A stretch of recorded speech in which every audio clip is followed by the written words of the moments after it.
नमस्कार, जय हिंद दोस्तों। स्वागत है आपका हमारे यूट्यूब चैनल जीएस की दुनिया में। दोस्तों, आज हम यूपी होमगार्ड भर्ती से संबंधित 12वां प्रैक्टिस सेट हल करेंगे, जिसमें हम जीएस के प्रश्नों को देखेंगे जो आपके एग्ज़ाम में पूछे जाने वाले हैं। अगर आप होमगार्ड भर्ती की तैयारी कर रहे हैं तो ये वीडियो आपके लिए काफ़ी हेल्पफुल होने वाली है। जो लोग वीडियो पर नए हैं, चैनल पर नए हैं, तो चैनल को सब्सक्राइब कर लें ताकि हमारे हर वीडियो को नोटिफिकेशन आप तक पहुंचती रहे। और ये वीडियो लास्ट तक देखिएगा, तभी आप इसका लाभ उठा पाएंगे। तो चैनल को सब्सक्राइब कर लें ताकि हमारी हर वीडियो की नोटिफिकेशन आप तक पहुंचती रहे और आप ऐसे ही यूज़फुल प्रश्नों का लाभ उठाते रहें।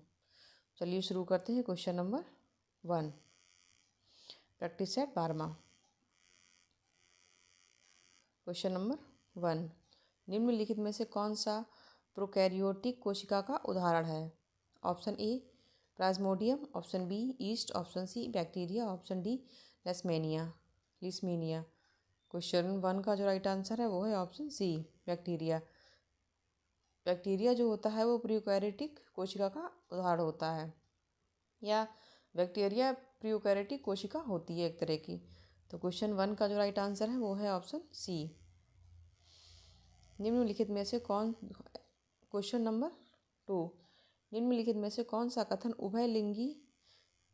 उभयलिंगाश्री को सर्वोत्तम रूप से परिभाषित करता है? तो इसके ऑप्शन हैं, ऑप्शन ए केवल पुमंग वाला फूल, ऑप्शन बी पुमंग और जायंग दोनों से युक्त फूल, ऑप्शन सी केवल जायंग वाला फूल, ऑप्शन डी द्विकोष्ठीय फूल। तो क्वेश्चन 2 का जो राइट आंसर है वो है ऑप्शन बी, पुमंग और जायंग दोनों से युक्त फूल। जो पुमंग और जायंग वाला जो फूल होता है वह उभयलिंगी सर्वोत्तम रूप होता है। तो क्वेश्चन 2 का राइट आंसर है option B. Next question, question number 3, 12 March 1930 को जब महात्मा गांधी ने दांडी मार्च शुरू किया था तब भारत का वायसराय कौन था? इसके ऑप्शन हैं, option A Lord Chelmsford, option B Lord Minto द्वितीय, option C Lord Irwin, option D Lord Willingdon. तो क्वेश्चन 3 का राइट आंसर है ऑप्शन सी। जब 12 मार्च 1930 को महात्मा गांधी ने मार्च शुरू किया था तब उस समय भारत का वायसराय लॉर्ड इरविन थे। और इसी में जो लॉर्ड इरविन का समझौता जब हुआ था, जब महात्मा गांधी द्वितीय गोलमेज सम्मेलन में इंग्लैंड गए थे 5 मार्च 1931 को, तो ये जो वायसराय इरविन थे, इन्हीं के साथ इनका गोलमेज सम्मेलन में समझौता हुआ था। तो क्वेश्चन 3 का राइट आंसर है option C, Lord Irwin. Question number 4, औपनिवेशिक शोषण की आलोचना धन निष्कासन निम्नलिखित में से किस राष्ट्रवादी नेता द्वारा दी गई थी? इसके ऑप्शन है, ऑप्शन ए राजेंद्र प्रसाद के द्वारा, option B Dadabhai Naoroji के द्वारा, ऑप्शन सी चक्रवर्ती राजगोपालचारी के द्वारा, ऑप्शन डी सरदार वल्लभ भाई पटेल के द्वारा। तो क्वेश्चन 4 का जो राइट आंसर है वो है option B, Dadabhai Naoroji के द्वारा। जो धन निष्कासन की जो राष्ट्रवादी नेता जो थे, उन्होंने औपनिवेशिक शोषण की जो आलोचना की, उसमें धन निष्कासन की जो नीति थी वो दादा भाई नौरोजी के द्वारा दी गई थी। इन्होंने ही धन निष्कासन की जो नीति थी उसको बताया था कि किस तरह जो अंग्रेज हैं हमारे भारत से कैसे पैसा लेकर लूट कर ले जाते हैं और अपने ब्रिटिश राज्य में उसको खर्च करते हैं। तो उनके द्वारा ही औपनिवेशिक शोषण की जो आलोचना की गई है वो धन निष्कासन, इनकी एक किताब भी है, उसमें इस चीज़ का वर्णन किया गया है। तो क्वेश्चन 4 का राइट आंसर है option B, Dadabhai Naoroji. Next question, question number 5, Luni नदी किस राज्य समूह में बहती है? इसके ऑप्शन है, ऑप्शन ए महाराष्ट्र और कर्नाटक, ऑप्शन बी आंध्र प्रदेश और तेलंगाना, ऑप्शन सी राजस्थान और गुजरात, ऑप्शन डी बिहार और पश्चिम बंगाल। क्वेश्चन 5 का राइट आंसर है ऑप्शन सी, कि जो लूनी नदी है वो राजस्थान और गुजरात राज्य में बहती है और ये मध्य प्रदेश से निकलकर गुजरात राज्य से बहते हुए ये अरब सागर में मिल जाती है जाके। सॉरी, अरब सागर में नहीं, ये कच्छ के रण में ही विलुप्त हो जाती है।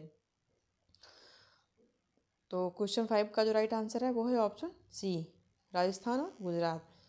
Next question, question number 6। भारतीय उपमहाद्वीप के उत्तरी मैदान का निर्माण 3 प्रमुख नदी प्रणालियों और उनकी सहायक नदियों की परस्पर क्रिया से हुआ है। तो इसमें जो गलत है वो आपको छांटना है। इसके ऑप्शन है, option A Brahmaputra, option B Godavari, option C Ganga, option D Sindhu. तो भारतीय उपमहाद्वीप में जो उत्तरी मैदान का जो जिसमें उत्तरी मैदान जो शामिल नहीं है, तो उसमें ब्रह्मपुत्र तो हो गया, उसमें उत्तरी मैदान का निर्माण करती है ये, तो ये तो नहीं होगा। और गंगा है, ये भी नहीं, ये भी नहीं होगा। और गोदावरी जो है वो दक्षिण भारत की नदी है, तो ये होगा। तो इसका ऑप्शन क्वेश्चन 6 का राइट आंसर है option B. Next question, question number 7। निम्नलिखित में से कौन सा राज्य उन राज्यों में एक है जहां कोई पंचायती राज संस्था नहीं है?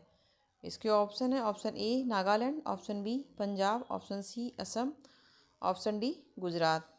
तो क्वेश्चन 7 का जो राइट आंसर है ऑप्शन ए, नागालैंड ही ऐसा एक अकेला राज्य है जहाँ पर पंचायती राज व्यवस्था नहीं है। और बाकी राज्यों में तो पंचायती राज व्यवस्था है, लेकिन नागालैंड में पंचायती राज व्यवस्था नहीं है। तो क्वेश्चन 7 का राइट आंसर है ऑप्शन ए। Next question, question number 8। मौलिक अधिकारों के संबंध से में निम्नलिखित में से कौन सा कथन गलत है? तो इसके ऑप्शन है, ऑप्शन ए मौलिक अधिकार को कानूनों द्वारा लागू किया जा सकता है, ऑप्शन बी अनुच्छेद 21 जीवन का अधिकार प्रदान करता है, ऑप्शन सी मौलिक अधिकारों का उल्लेख संविधान में अनुच्छेद 12 से 35 तक किया गया है, ऑप्शन डी मौलिक अधिकार ब्रिटेन के संविधान से लिए गए हैं। तो इसमें जो गलत कथन है वो आपको हटाना है, बताना है इसमें। तो मौलिक अधिकारों का जो कानून है वो कानून द्वारा लागू किया जा सकता है, बिल्कुल सही है। तो ये तो नहीं होगा, क्योंकि जो हमारे मौलिक अधिकार हैं वो हमें कानून के द्वारा ही हमें दिए गए, या संविधान के द्वारा ही हमको दिए गए हैं।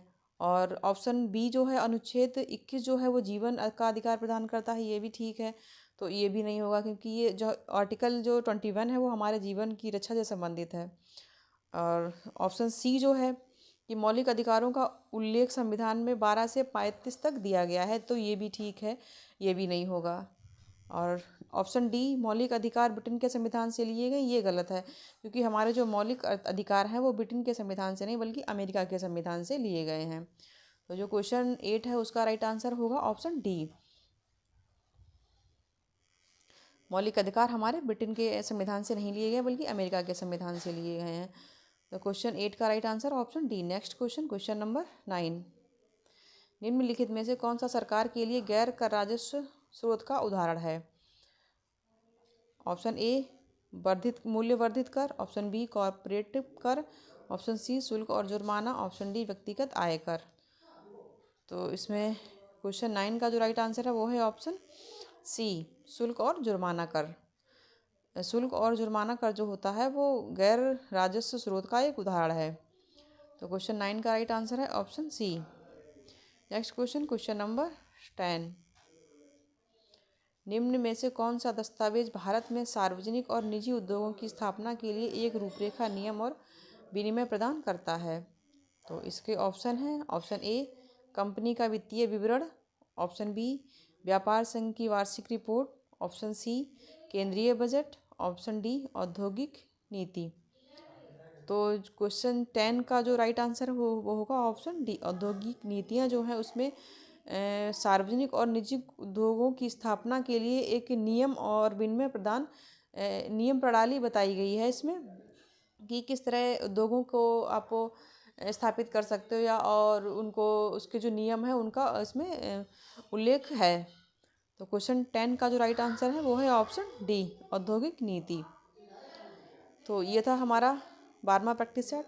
मिलते हैं नए प्रैक्टिस सेट में नए प्रश्नों के साथ, तब तक के लिए नमस्कार। ऐसे ही यूज़फुल वीडियो पाने के लिए हमारे चैनल को सब्सक्राइब कर लें, ताकि हमारी हर वीडियो की नोटिफिकेशन आप तक पहुंचती रहे और इस तरह आपकी एग्ज़ाम की तैयारी अच्छी चलती रहे। धन्यवाद।